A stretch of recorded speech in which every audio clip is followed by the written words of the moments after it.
My name is Nzung'a, the County Executive Committee member in charge of not only trade, but industry, marketing, tourism, and cooperatives development within the county of Makueni government. When Ben was here, I thought he had already started giving the keynote speech. But thank you, Brother Ben.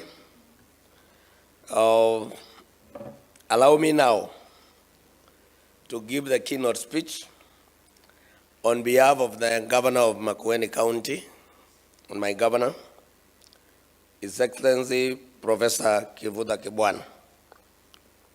Ladies and gentlemen, I am pleased to join you, this USAID's Kenya Investment Mechanism learning event. I am honored to offer the keynote address. His Excellency Professor Kivutha Kibwana, the Governor for Makueni County, would have loved to be here with us today. In fact, he will be the one giving the keynote speech. But he could not make it due to work-related travel overseas. Please receive his greetings and wishes for a great learning event. I want to sincerely thank USAID and the Kenya Investment Mechanism for inviting me to this event. I recognize the presence of government officials, including the ones from the National Treasury and the county governments, such as Kakamega and all others who are here. Ladies and gentlemen, in 2010, Kenyans voted to decentralize government, ushering in a new era of leadership with 47 governors and their teams taking reins of power in newly created counties. County governments negotiated a working relationship with the national government in terms of power and revenue sharing, and have encountered political, physical, and administrative challenges in the delivery of services to Kenyans. As new entities, county governments lacked the capacity, knowledge, and resources to effectively deliver the dividend of shared prosperity, enhanced delivery of vital services, and improved management of public resources. The idea behind the decentralization of government into devolved units was a noble one. Its main intent was to ensure that every Kenyan citizen can have an equal chance at living a productive quality life. The devolved function of government was envisioned to enhance equitable distribution of wealth and increase access to social amenities, which are central to our collective goal of poverty and reduction. The national government's Big Four agenda was mooted as a roadmap to achieve these things much sooner and in a more sustainable and impactful way. However, there seems to be a disconnect between the national vision and the county's operational framework that could potentially compromise the realization of the set economic goals. It is possible that this tension arises out of the county's need to raise its own revenue to supplement that from the national government and everyday reality of counties' own economic and social gaps. So we find ourselves in the current situations where very few counties can be said to have figured out how to turn their natural resources into sustainable revenue generation resources. Additionally, out of 47 counties, very few, may be even less than 5, have come up with tailor-made economic solutions that supplement social welfare needs of their citizens. The question then becomes, how can we move from having just a handful of counties as outstanding examples on homemade economic solutions to making it a norm across the country? Of paramount importance is the need to attract long-term sustainable investments into counties. One way to do this is through infrastructure development. Counties need to send a strong message to investors that business can be conducted seamlessly and effectively within their borders, especially in industrial towns. When investors perceive an environment to be handle-free, it is easy for them to plan long-term investments, becoming development partners, or who supplement the county government's efforts. To make matters worse, many counties are resorting to charging exorbitant land rates in regions where infrastructural investments are yet to be done. And this becomes a huge deterrent to the current and potential investors.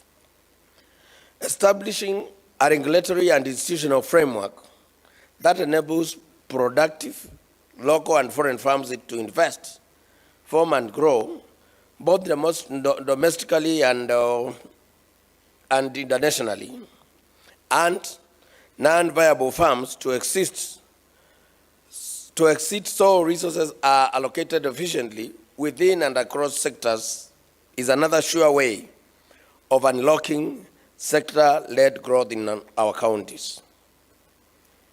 You all know that government policies and regulations play a decisive role in stimulating business activity and enhancing market contestability. Within an overarching strategy for improving the investment environment, investment promotion and facilitation can help to increase both domestic and foreign investment and to enhance their contribution to county and national economic development.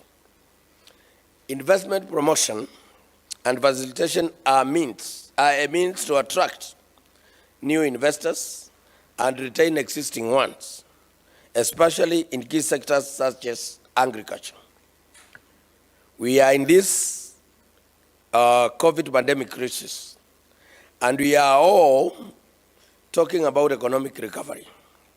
I find finance to have a critical role to play in ensuring a truly sustainable recovery from the COVID-19 crisis that will create better and greener jobs, boost income, and lead to more sustainable and resilient growth. Investment will recover when the economy recovers.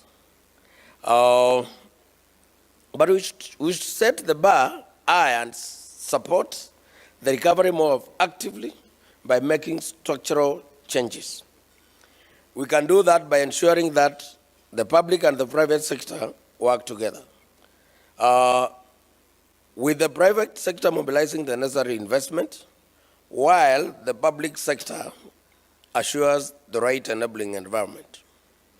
Government should provide smart, not burdensome regulation and a stable regulatory environment, as well as guarantee the rule of law and a level playing ground.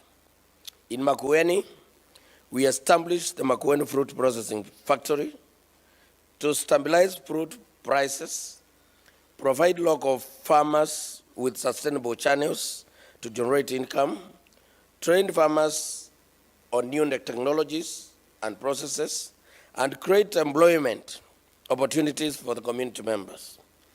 As we continue to roll out our plan for the factory, the planned operational expansion was constrained by financial reliance on the county government money.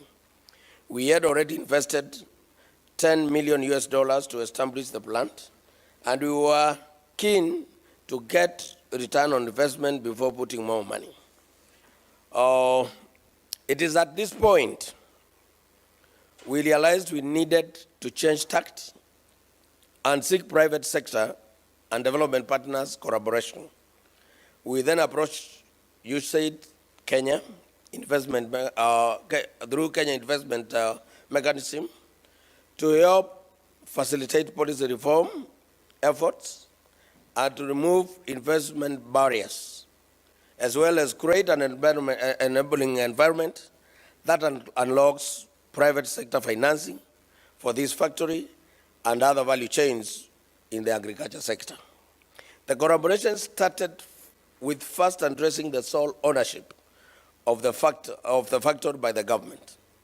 I was impressed by how Kenya investment mechanism brought together the county's agriculture and trade departments, the fruit factory management, and the technical experts to analyze the processing plant's ownership structure. The analysis led to proposed alternative ownership structures for consideration. This was a demonstration to us as a government how engaging various stakeholders and timely leads to a grounded solution. Today, this fruit factory is an attractive investment opportunity where private investors can put in their money and the government can assure a conducive business environment for these investors to get return of their investments. May I emphasize that by supporting the implementation of transparent, inclusive, predictable, and efficient policies and regulatory practices, governments will unlock potential for developing the private sector and incentivize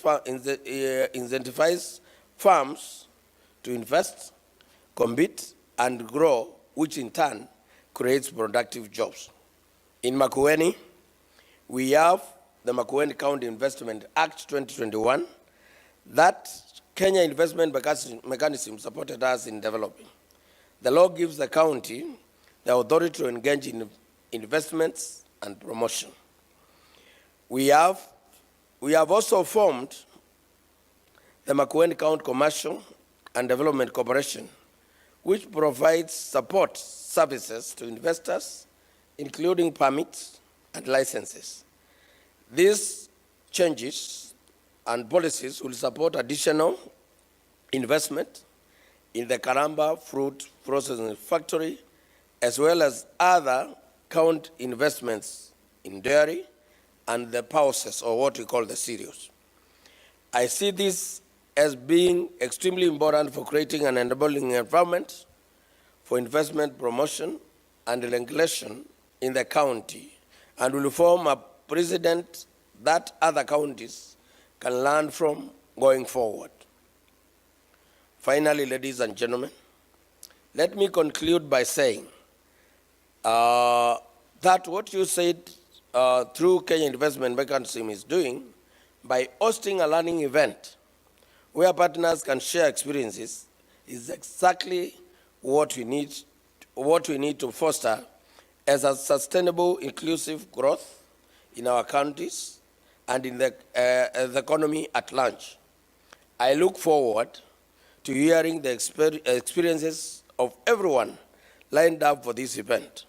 Let's be open to learn and learn, relearn, as this is a basis for adopting the best strategies for growth. Thank you very much. May God bless you.